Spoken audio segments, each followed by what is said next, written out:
Hello, people. So I'm starting this a little later than I was planning on. I went back to sleep and I was really tired. Ooh, gotta remute that. All right, now I know it's working. Now I know it's working. So, of course, nobody's here because usually you gotta start things at the time you plan on always starting them for people to plan around that sort of thing. But I'm excited to read these next few segments here because they're pretty interesting. They're not totally shocking, but they're interesting. It was crazy though. I fell asleep. I was listening to a playback of one of Claire Kaw's stream with Church of Entropy, aka Jen. And that's some crazy shit to fall asleep to. I did the thing where I went into my dream, but the YouTube was still playing. And in my dream, I had my phone and the video was continuing. And this is the second time I've done that. It's amusing, but it's also a little bit terrifying. Just this idea that you can go into literally a dream state, but your YouTube video is like intact, and you can still like be listening to it even while dreaming. So, anyway, my favorite part of it was when Jen is criticizing Claire, saying that she wants lashings, and Claire clarifies, "No, I never said anything that severe. I said we would lash the sluts, and only 100 times per bastard." Right? Anyway, there are a couple of characters. But anyway, so in this edition, I have three sections I'm going to cover because the first one is very short. The first one is by Barbara Kingsliver, and I'm just going to read the entire thing. It's called Cabbages and Kings. I'm going to read the entire thing, respond to the entire thing, and then move on. I think that usually when I've done these, we get derailed so easily because the whole thing is so outrageous. So this time I'm going to try to put the horse before the cart and read a lot of it. But let's just before I begin, let's take a peek. I have the website for two of these ladies. Margo Adair, the third lady. I don't think that I don't think she has a website. I would just kind of search around, and I think a few people have that name or something, and I don't know. I can't be fucked to find out if she has like a proper website. But we can take a look at these ones because they're kind of amusing. They're not as funny as Starhawk's website. Hers was by far the best so far, but let's see if I hit screen share. Yeah, we'll just share the entire screen. Fuck it. Okay. And then present to everyone. Okay. So if I click, is this showing? Yeah, it should be showing. This is Barbara Kingslover and her dog on her website. And she's written a number of books. So I guess she's fairly prolific. I think the Poisonwood Bible is like the one most people know. I'm not sure. I don't really know any of these. But it turns out she likes to write fiction even when she doesn't realize it's fiction. So that's her. The second lady is Ryan Eisler or Rianne Eisler. God, and her, just like her description, Rianne Eisler is a social systems scientist, cultural historian, and attorney whose research, writing, and speaking has transformed the lives of people worldwide. Like, I just feel like she's the kind of person who like really knows how to write a resume for herself. Of course, when we look at this hot pile of garbage she wrote in 1992, I think it comes apart at the seams pretty quick. She also was on that weird show where they like interview witches or whatever, like the feminist witches. This picture is actually really funny with the fading on there. Speaking and teaching, publications, partnership 101. Anyway, enough of her, enough of this. Oh, hey, Sayomi's in the chat. Sayomi, let me send you, if you want to hop in, I'll send you a Hangouts link. Did I just copy this one? And I'm not screen sharing anymore. Good. I remember one time the honey badgers accidentally, like, their hangout link was on the screen, and a bunch of, like, I guess some random people hopped in, and Allison was just like, "Why are you in here? Like, go away." And the person was like stoned or whatever. They were like, "What?" Like, stupid shit. I'll send one to Glebs for the Gear Shitlord too. But I mentioned in a few places that I was going to be starting, but then I ended up just kind of napping for an extra half hour. Okay. All right, let's get started on this. So this one's called Cabbages and Kings by Barbara Kingsolver. I make a habit of noticing the symbols on restroom doors because I believe they are cultural icons. Not long ago in a restaurant, I noted that the men's symbol was the routine international stick figure. One head, two arms, two legs, the sort of thing that could be beamed into deep space to show alien life forms what we look like here on Earth. The women's, on the other hand, showed a silhouette of someone wearing a beehive hairdo and applying lipstick. I observed. These things are not equivalent. My daughter often brings home worksheets from preschool that remind me how we all acquire this habit of looking for matches. Draw a circle around the things that go together. Salt and pepper, cup and saucer, left and right, Romeo and Juliet, his and hers. When I try to understand the collection of ideas and goals that has come to be called the men's movement, what disturbs me is that it generally stands as an other half to the women's movement, and in my mind it doesn't belong there. It is not an equivalent. Women are fighting for their lives, and men are looking for some peace of mind. I do believe that men face some cultural problems that come to them solely on the basis of gender. They are so strictly trained to be providers that many other areas of their lives are neither cultivated nor validated. They usually have to grow up without the benefit of close bonding with a same sex parent. They struggle with guilt and doubts associated with a history of privilege. Women struggle with the fact that they are statistically likely to be impoverished, worked to the bone, and raped. If there is kindness in us, we will not belittle another's pain, regardless of its size. When a friend calls me to moan that she's just gotten a terrible haircut, I'll give her some sympathy. But I will give her a lot more if she calls to say she's gotten ovarian cancer. Let's keep some perspective. The men's movement and women's movement aren't salt and pepper. They are hangnail and hand grenade. I met a friend for lunch today in a restaurant I'm fond of for its restroom iconography and other reasons. The co owners, a gay man and a woman, are the parents of a child whose family also includes their gay and lesbian partners. Once when my own daughter asked me if every child needed to have a mom and a dad, I pointed to this family to widen her range. I told her that in a world where people didn't hurt each other for reasons of color or gender, families could look all kinds of different ways, and they could be happy. We're still waiting for that world, obviously, but in the meantime, I like the restaurant. The service is friendly, and the vegetables are pesticide free. The bathroom has nothing at all on the door because there is only one. It serves one customer at a time, fairly and well, regardless of gender. I had come to the restaurant to meet a friend, and while I waited, my mind ran from restrooms like to Iron John, so that when she arrived and sat down, I asked abruptly, "What do you think of the men's movement?" My friend blinked a couple times and said, "I think it's a case of people thinking that feminism is only for women, and if there's a hers, there has to be a his too." That's it, exactly. The tragedy is that the formation of a men's movement to respond to feminism creates antipathy in place of cooperation.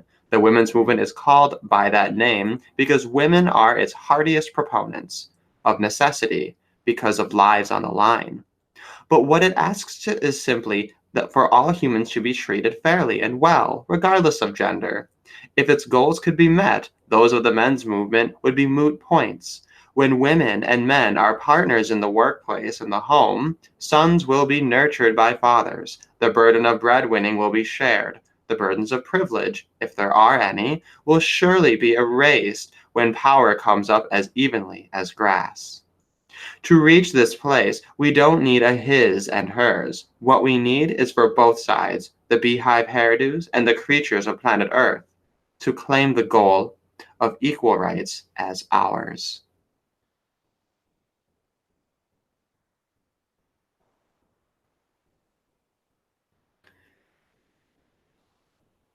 So that was the first bit. Let's see. Taryn Marine says, "What the heck are you reading? This is decidedly a make-believe article, and don't call me again." Hmm. Don't call you again. Did I call you? I don't think I called you. So this is not a make-believe article. This is an article Barbara Kingsolver wrote that was published in Women Respond to the Men's Movement in 1992. And yeah, it's pretty standard cookie cutter feminism there. You have this sort of like backhanded attempt at like we don't want to minimize anyone's pain, but of course this entire thing is meant to basically just imply men's issues don't matter compared to women's ones. And you have this classic problem within feminism where their entire worldview is based on a comparative claim that women have it worse than men that they never made. They never actually did the work to do the actual comparison. Because she says women are impoverished, worked to the bone, and raped. All those things are true of men. In fact, arguably every single one of those happens more so to men than to women. But I think just about anyone here already is aware of that. So I don't know. That's a pretty quick one. I will agree, though. I don't really think there's a need to separate bathrooms. Like I do think unisex bathrooms are the way to go. And then you have this typical thing where she points to the gendered signifiers marking the women's space, which is kind of like the pronoun argument, the whole argument about how come man means men, right? And then women have like a special one, and that argument you can flip either way, right? You can say, well, men aren't privileged because men are just seen as kind of this bare bones minimal thing, whereas women have extra like bells and whistles and things that are exclusive to them. So you can kind of see that not as a dehumanizing thing, but as a privilege that only women enjoy.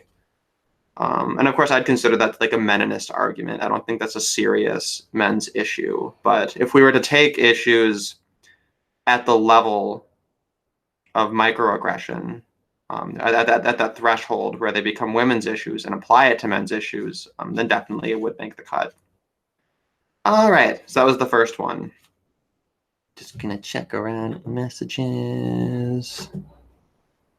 But yeah, Taryn Main, what do you mean and don't call me again? I don't understand what that means. Did I call you? I don't know what that means. Explain yourself. Okay. Next, Rianne Eisler. This one is called What Do Men Really Want? The Men's Movement, Partnership, and Domination. Over the past years, because of the new book I am writing and my own personal interest, I have spoken to many men about the men's movement, what they think of it, and what they want from it. Some didn't want anything to do with it, dismissing it, sometimes quite irritably, as a silly fad. Others were very serious and excited about their search for new ways of defining what it means to be a man, in some cases pointedly rejecting the stereotypical equation of manliness with domination and violence. Still, others were interested in learning to have closer relations with other men, exploring ancient male myths and archetypes, or using men's movements get-togethers the same way they use Kiwanis and other all-male groups to make contacts and generally further their professional opportunities and careers. So, not surprisingly, what the media has dubbed the men's movement actually consists of different kinds of men with a number of different, sometimes conflicting goals. I say not surprisingly because this certainly is not the first time the mass media have dealt simplistically with an important social movement, or made it seem ridiculous, dangerous, or both. A case in point is how feminism was associated with bra burning, when in fact, in all the years of the women's movement, there were probably no more than a handful of occasions when underwear was mentioned, much less burned. In the same way, the most pervasive media image of the men's movement is of half naked middle aged men romping in the woods, when in fact there is a lot more going on in the men's movement. Some of it is the most profound importance for us all, both women and men. For even though this is not how we have been taught to think of it, the fact remains that women and men are the two halves of humanity. So the social definitions of masculinity and femininity, which both the men's movement and the women's movement are today re-examining, not only affect, but are indeed central to all aspects of our lives. And she labels this part, Men in Search of New Identity. For almost 2 decades, I have studied the relation between gender roles and social organization, both across many cultures and over long spans of time. What I found is that we can, what I found is that we can cut through a great deal of variability and confusion if we look at the roles of men and women in terms of two basic kinds of gender scripts, appropriate for two very different types of social organization. In one, the dominator model, the domination of one half of humanity over the other provides the foundation for a system of interpersonal and international relations where one person or nation dominates and the other submits. In the other, the partnership model, linking rather than ranking is paramount, and so-called feminine values, such as nonviolence and nurturance, rather than values stereotypically labeled masculine, such as aggression and conquest, guide political, economic, and environmental policy.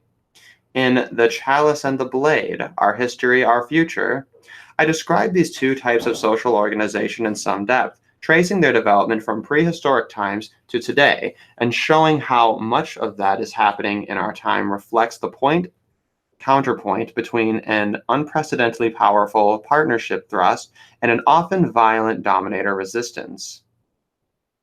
Here, I want to briefly look at the men's movement from the perspective of these two different ways of living and loving. This is not, of course, the first time women and men have re-examined and tried to leave behind dominator gender stereotypes and relations. It is, however, the first time that women in such great numbers have rejected their stereotypical roles of passive femininity. And it certainly is the first time that so many men have joined women in search of gender scripts appropriate for partnership rather than dominator world, which is how the men's movement was launched. It has been my good fortune to live with one of these men, my husband and partner, David Loy, and to see how his work, too, has increasingly focused on gender, first in The Partnership Way, which we wrote together, and now in the book he is completing on the relationship between social structure, gender, and what he calls dominator or partnership moral sensitivity.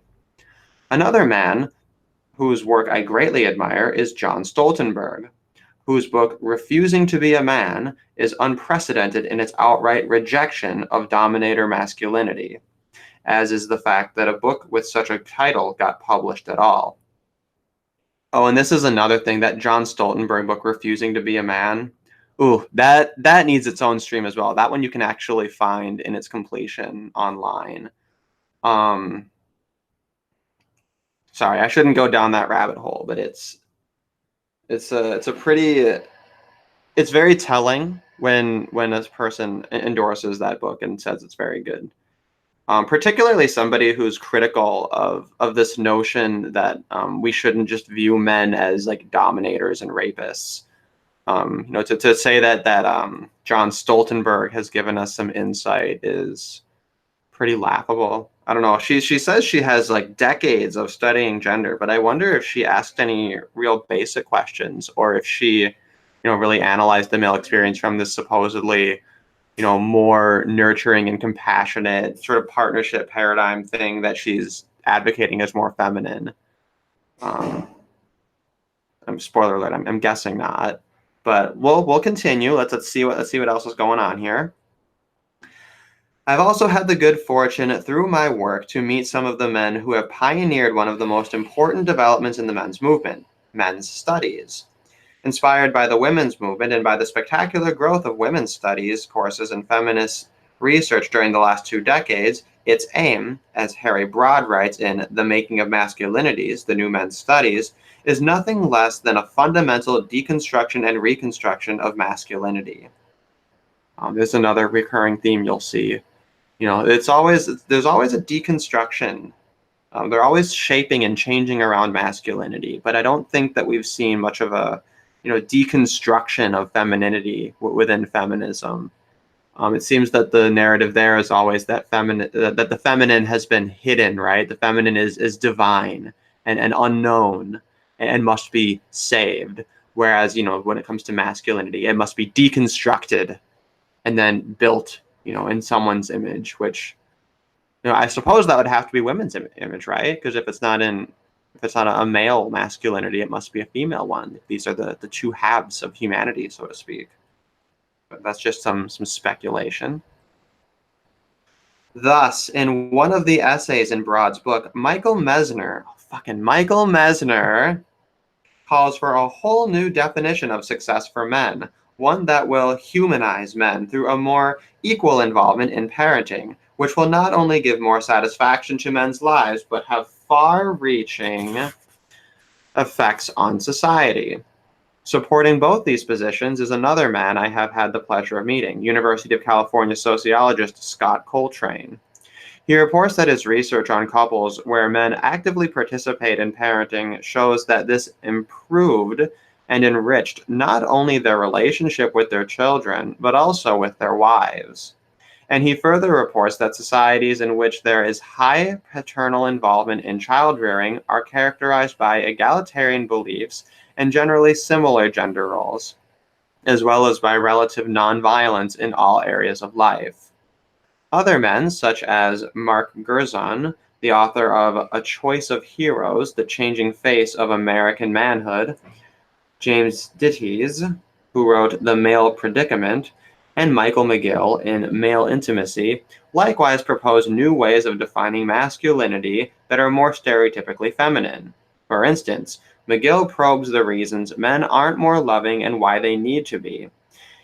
He concludes that rather than having more power and control by withholding themselves from relationships, men's fear of intimacy limits their ability to act powerfully in relations, and that men need to learn that masculinity and intimacy are not inimical.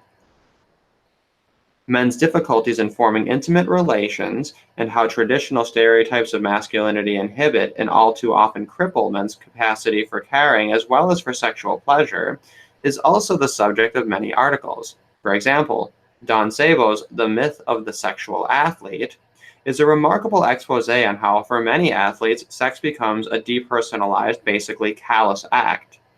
Writing for the new magazine Changing Men, Sabo recalls how in the jock sports culture he grew up in, there was a hyper-masculine script for manhood that made dating a sport and sexual relationships games in which winners and losers vied for domination. In his words, a man as hunter, woman as prey approach to sexual relationships.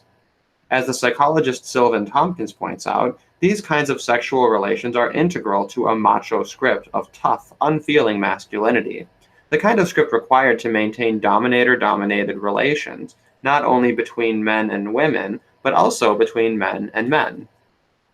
This is why the contemporary questioning of stereotypical or macho masculinity is so important. It is also why it is so important for men and women to find out about these kinds of writings, which unfortunately are still not given much media coverage, as well as about organizations such as Men Against Rape, Men Against Domestic Violence, Men to Stop Battering, and the National Organization for Men Against Sexism, organizations that offer men a real opportunity to work together not only for fundamental changes in man-man and woman-man relations, but in society as a whole. So again, we have more doubling down of the same. I'm gonna guess that virtually all of these men she's citing are just weird, messed up homos. And I really hate that when you have like just weird homosexual men who have like fucked up theories and then just project the entire thing onto men. I think we need more like relatively normal, or maybe weird, but not necessarily, but not fucked up the way these men are. Maybe more of that out there, or how about more straight men, more their perspective. That's a guess though, so I'm not sure if Mark Gerzon and James Ditties and Michael McGill, I'm not sure if they're homos or not, but just based on what we have here, I'm going to make a guess that that's the case. As well, Don Sabo, I don't know. Their names sound pretty gay. Michael Mesner is definitely a homo, and I mean that in a derogatory way. just to clarify. I mean it in a literal way and a derogatory way at the same time. Okay, I can't get more than a few pages without taking a little break. But the next section is called "The Many Faces of the Men's Movement." So that section was her talking about, deconstructing and reconstructing masculinity, shit we've all heard before. And feminists just kind of have this magical equation in their head where by only focusing on women's issues and by making sure that any discussion of men's issues is either deconstructing their identity or focusing them into a group that's specifically catered toward ending what's perceived as, strictly male evil, such as rape and domestic violence and battering and sexism just in general. Those are the only ways that men's issues should ever be addressed. They can't just be like that men are just ends in and of themselves, right? Because it's about their relations to society. If they have no utility to society, then they're basically not people. It's a classic case of, women as human beings and men as human doings.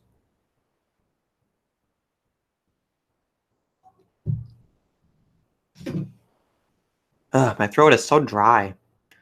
Dry throat. All right. We're about halfway through this section. The many faces of the men's movement. This all takes me back to where I started. That there are within the men's movement different factions. Those men who are working for gender equity, to stop male violence against women, and to change their own thinking and behavior so they can work in equal partnership with women, are clearly on the partnership side of the line.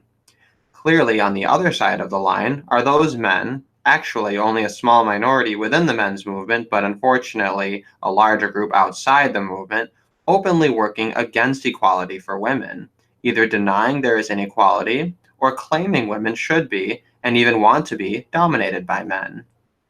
Where it gets less simple is in groups such as Robert Bly's Wild Man workshops and other, often also Jungian, groups that still urge men to identify with dominator archetypes such as the warrior and king, while at the same time often talking about equal partnership between women and men and a more generally just and equitable society.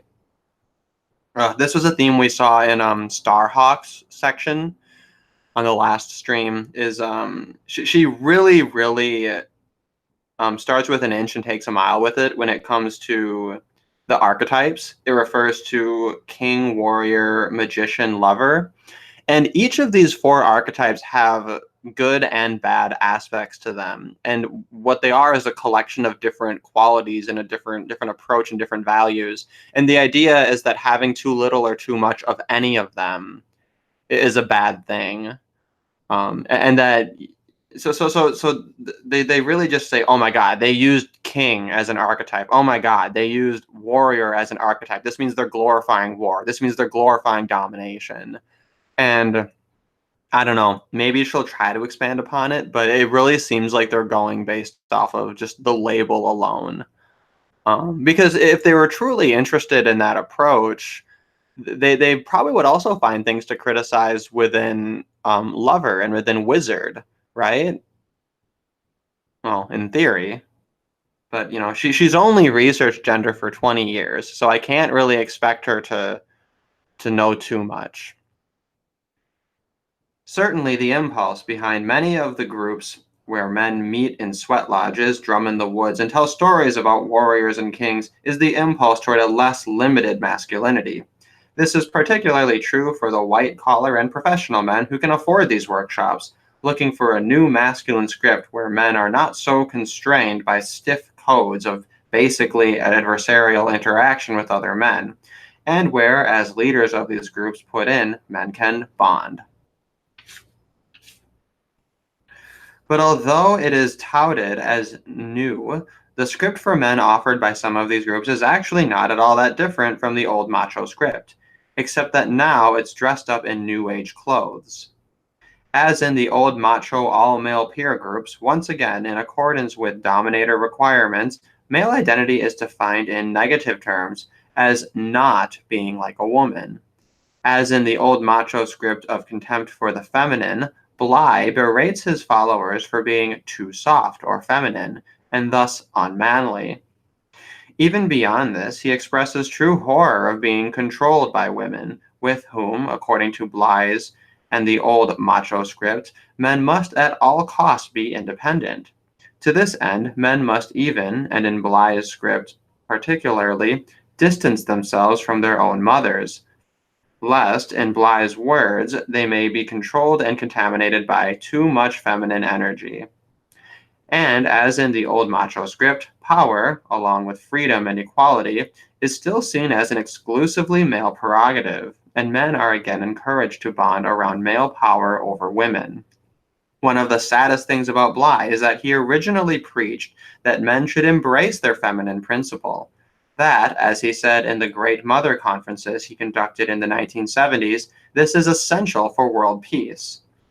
And I believe the Great Mother Conference was referenced in Ursula K. Le Guin's little fiction that she wrote. Just a little note there. It's all connected.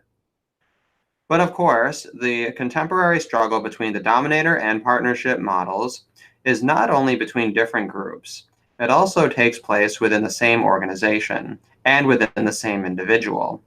Still, I cannot help think men like Bly would think and act very differently if all of us were taught a history that tells us about gender relations. For then we would all be familiar with the hyper-masculinity revival of the 19th century, when, also in reaction to feminism, men wrote of the horror of a man and a nation losing its manhood, defined manhood in ways that, as the cultural historian Theodore Roszak writes, cheapen compassion and tenderness and enable violence and suffering, and in the end created the macho cultural climate that eventually led to the bloodbath of World War I. That's right, ladies and gentlemen, World War I was caused by toxic masculinity. You heard it here first in 1992. Okay, moreover, if we were taught psychology from a gender perspective, we would all also be aware that one of the ways this kind of masculinity is maintained is through the long accepted and totally arbitrary notion, as Joseph Pleck writes in critiquing it, that for a man to develop normally, he must learn not to identify with his mother. In other words, that the mark of masculinity is a man's separation from and rejection of any feminine identity. For we would then be aware, as another psychologist, Noel Evans, points out, that the prohibition against identifying and thus empathizing with his mother is a way of teaching a man not to feel soft or feminine emotions, and thus not to empathize with any woman, not even, in Roszak's words, the woman most desperately in need of liberation, and the woman every man has locked up in the dungeons of his own psyche. And we would further know that it is precisely in those societies and families where women are most rigidly dominated by men that mothers are the most controlling of their sons, the only male on whom they can consciously or unconsciously vent their pent-up anger and frustration. Can you believe that? Like what a crazy worldview.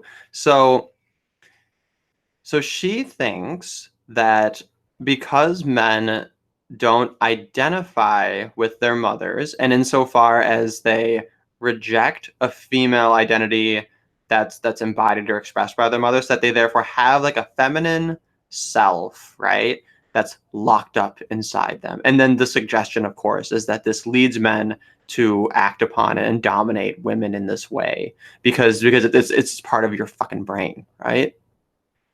Of course, we would never flip this. We would never say that daughters have a little man that they lock up inside them. But then she argues that societies that are very, very patriarchal, you see these mothers that are so controlling. And it's not because those mothers are in any way responsible for or creating the sort of world that she's criticizing here. No, no, no, no. Those are just her reaction, right?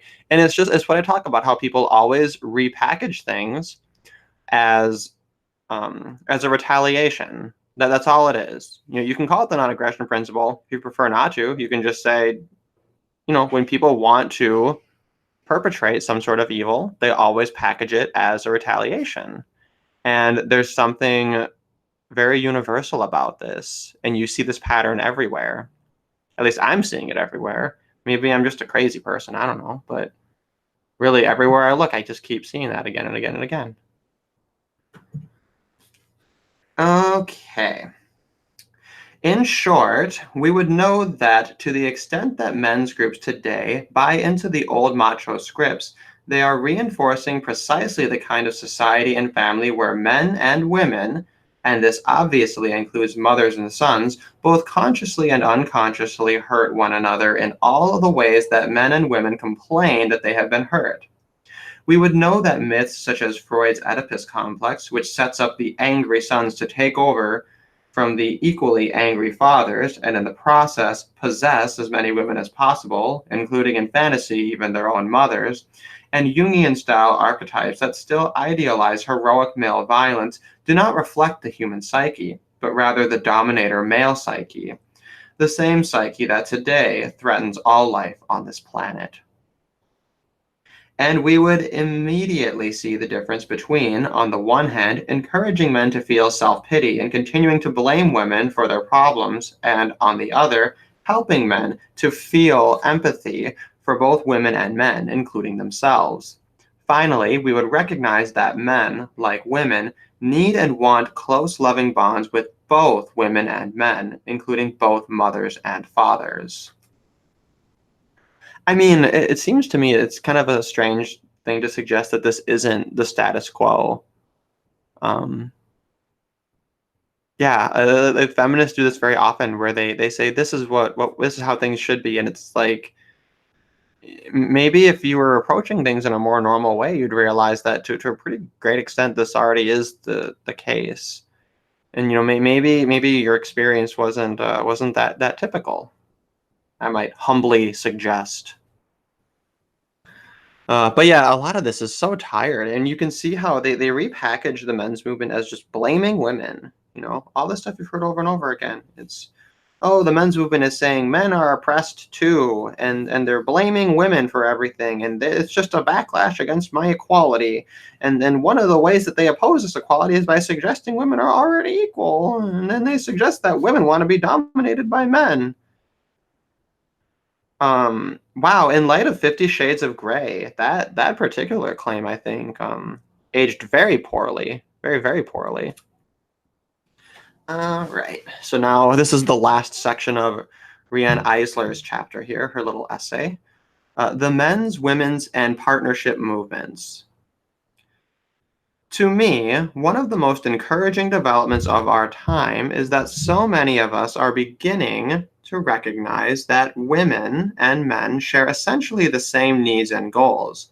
Indeed, seeing how, through most of recorded history, not only heterosexual but also homosexual relations have been modeled on dominator-dominated rankings, it is truly remarkable that today, women and men all over the United States are working to change these kinds of relations, not only in groups but in their day-to-day lives, in ways that only a generation ago would have been impossible. That this is not an easy process, I can attest from my own personal experience. But what I can also attest is that it is tremendously exciting and rewarding. As David and I have struggled with traditional stereotypes of masculinity and femininity, and sometimes with each other, we have learned enormously about each other, about ourselves, and about human relations. We have both developed our own creative potential in ways we could not have in straitjackets of the old roles, where I, as the woman, would have had to be David's muse rather than, as in our relationship, both of us being creative and both of us being muses, mutually supporting and encouraging each other's creativity. As we continue to probe how gender roles and relations affect such big issues as economics, politics, and the environment, we have also come to clearly see that there are ways of changing our insanely imbalanced global priorities. We can move from $1 trillion annual global expenditure for weapons to dominate and destroy to the urgently needed and much less costly funding of programs to clean up our environment and care for people's basic needs, but only as we leave behind dominator gender roles and relations. What we began to see is that some of the major obstacles to the more rational and humane social priorities men and women everywhere so desperately want and need, in fact, are rooted in these gender roles and relations.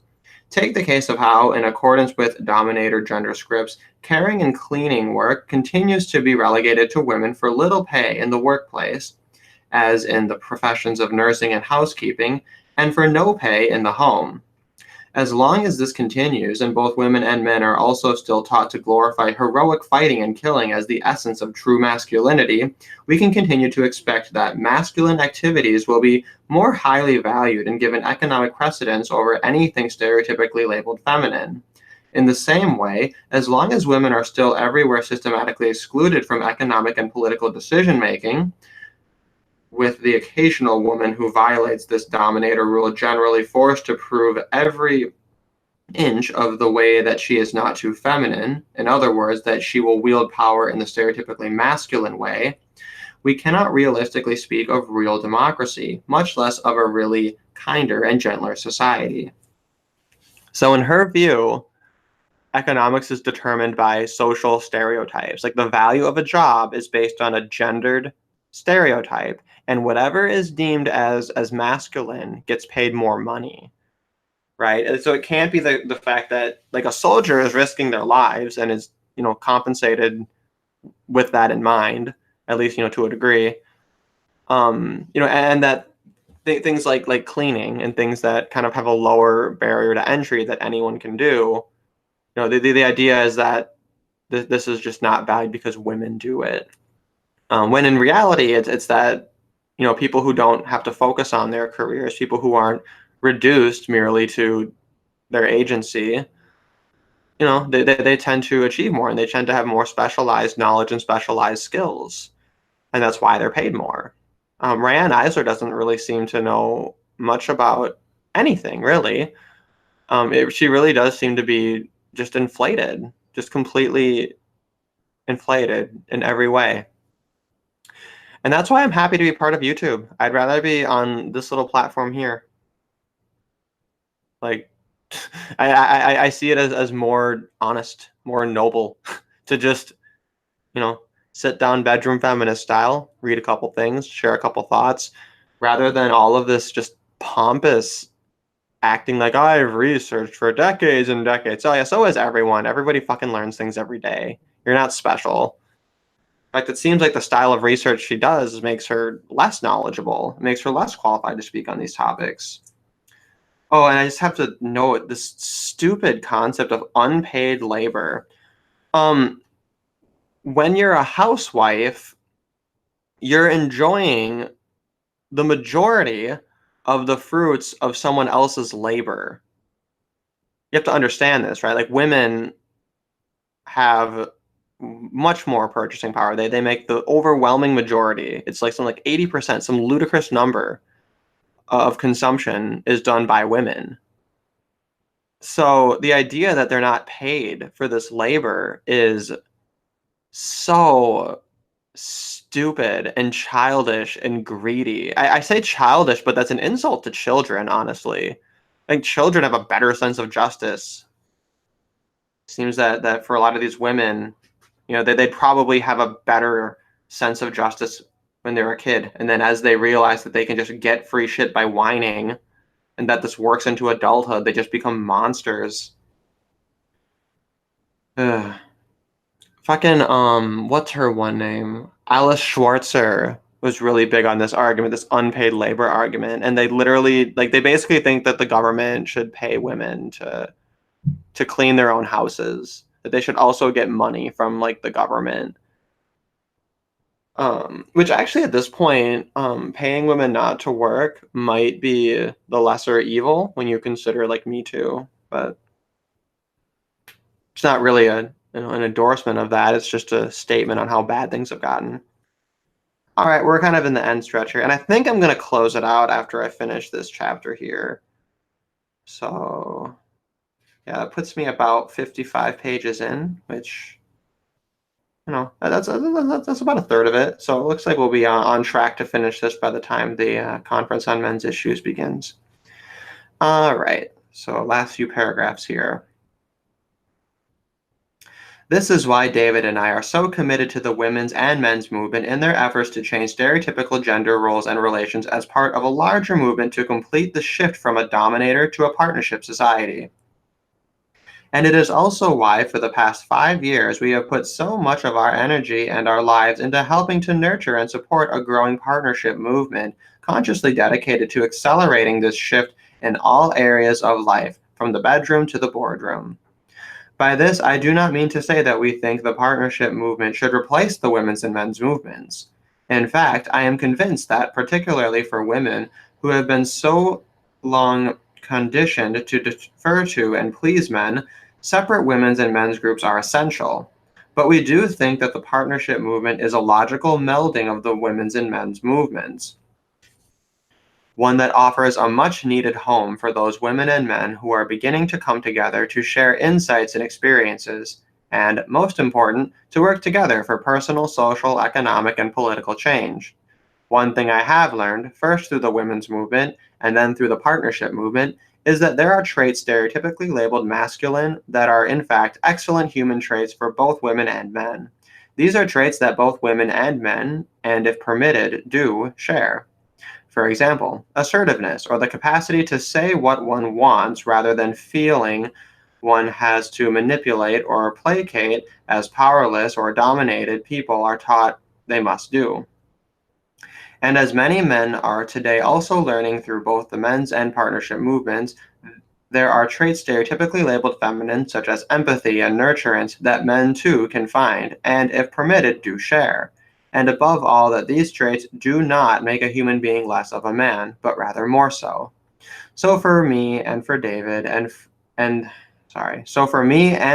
what the women's, men's, and partnership movements are all about is exploring new frontiers of what is possible for both women and men, and together creating for ourselves and for our children and grandchildren personal and social scripts appropriate for a partnership rather than a dominator world. We know that for those of us working for fundamental social change, there are still many obstacles to overcome, but we are sustained by the knowledge that if we are successful, we will truly humanize society, and thus finally attain what both women and men so desperately want and need.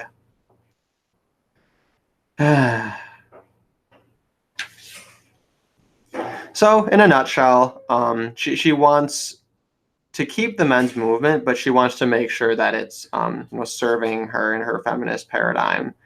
And she thinks that this is a partnership, but it seems like the only thing that these groups would have in common to work in a partnership toward is just serving women and women's issues. And not a single mention of any actual men's issues here. And you'll notice this: they're addressing the men's movement. At no point do they actually discuss men's issues. They only discuss gendered stereotypes, and they go really, really hard in on this view of reality where everything is just determined by social stereotypes. And they're very, very very, very against this idea that men and women are in any ways naturally different. So yeah, it's all very, very stereotypical. But I think it is important to read it. I think it's important to get all this shit on the record.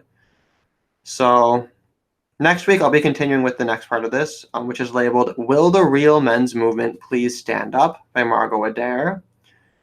After that, the next chapter is titled Pumping Iron John, which is co-written by Jane Caputi and Gordine O. Mackenzie. Following that,